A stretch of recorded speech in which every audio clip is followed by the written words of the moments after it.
Welcome back sa aking YouTube channel. Para sa mga first time lang po manood, please click mo na yan, Jeremy's TV, Manila. Anyway guys, wala nang po ba, ito libre lang. Tulong mo na lang din sa kapwa mo. Alright, thank you very much po. So topic natin ngayon po today's video, China, galit na galit kay BBM. Pinatawag ang ambassador ng Pilipinas doon sa China. So ayan guys, yan ang mainit na balita. Bakit galit na galit?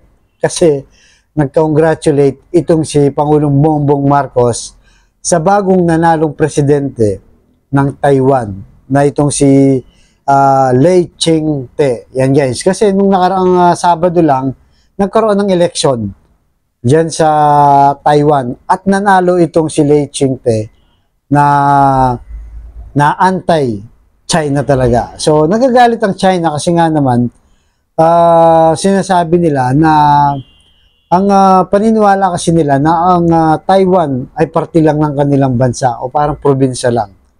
Di ba? So matagal na yung nag-aaway yung dalawang bansa na yan na long time ago na talagang nagkaroon ng civil war dyan. At isa sa mga official nila noon, ay lalo na yung Chiang Kai-shek, pumunta ng Taiwan dahil natalo sila dun sa mga dynasty guys. Medyo mahaba yung istorya. So ngayon, ayun na nga. Dahil nag-congratulate si BBM, nagalit guys. yung China. Kaya sabi niya, pinatawag nila yung ambassador na itong si Jaime Flor Cruz para ipaliwanag kung bakit ginawa ni Pangulong Bongbong Marcos yun. So, panoorin muna natin guys yung balita, tapos tuloy natin ang ating reaksyon. Okay? Pasok, UNTV. Ngayon, ng pamahalaan ng China ang Philippine Ambassador na nakatalaga doon matapos na magpaabot ng pagbati si Pangulong Ferdinand Marcos Jr. kay Taiwan President-elect Lai Ching-te. Nais ng Chinese government na pagpaliwanagi ng Pilipinas hinggil sa naging pagbati ni PBBM sa bagong halal na presidente ng Taiwan. Ayon kay Chinese Foreign Ministry spokesperson Mao Ning, labis nilang ikinadismaya at tinututulan ang ginawa ng presidente ng Pilipinas. Naniniwala ang China na paglabag ito sa political commitment ng Pilipinas sa One China policy. Noong Lunes, nag-post sa kanyang social media account si President Marcos Jr.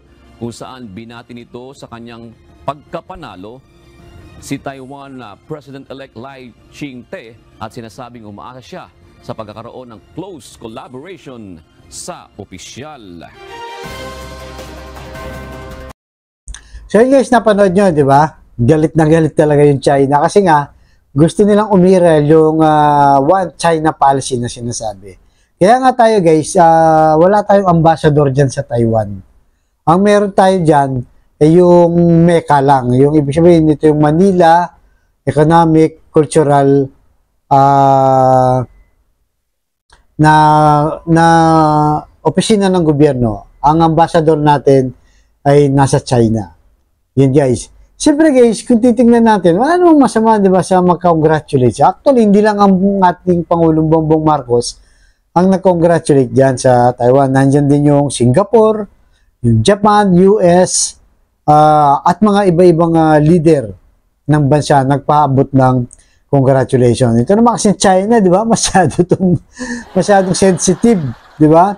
Akala nila, porket bumati itong si Pangulong Bongbong Marcos, pinapasok na, pinapakialaman niya ang away nila ng China at ng Taiwan. Siyempre, natural, i-congratulate ni Pangulong Bongbong Marcos yun. Dahil unang-una, partner natin sila, di ba? Marami tayong OFW dyan. Almost 200,000 ang nagtatrabaho dyan na pinapakinabangan ng gobyerno at nakakapagtrabaho, nakakapagsuporta sa pamilya natin. Siguro guys, akala ng China na to, di ba? Excuse me.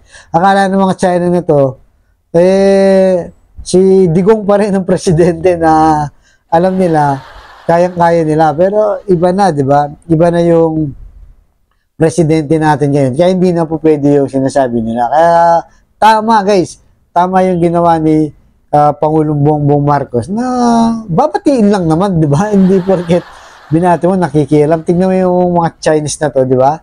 pagka sila depensa kagad. Pero pag tayo bumati lang, ganyan na sila kagad. Pero alam nyo guys, yung election na nangyari dyan, matindi pa lang nangyari dyan sa election dyan sa Taiwan.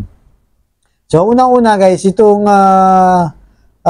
China, nakialam pala talaga sa election.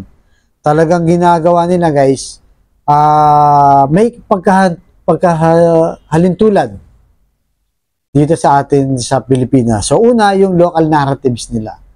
Pinapakalat nila guys na yung mga mamamayan nila doon, yung mga nakuha nilang sympathy doon na nakausap nila, nagiging pro-China sila.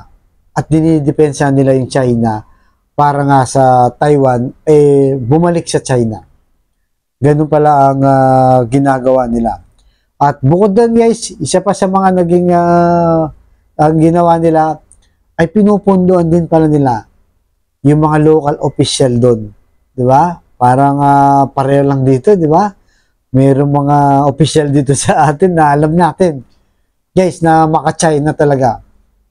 So, meron din palang ginawa doon sa China na gano'n, na pinapakalat nila. Tapos yung sa social media nila, di ba?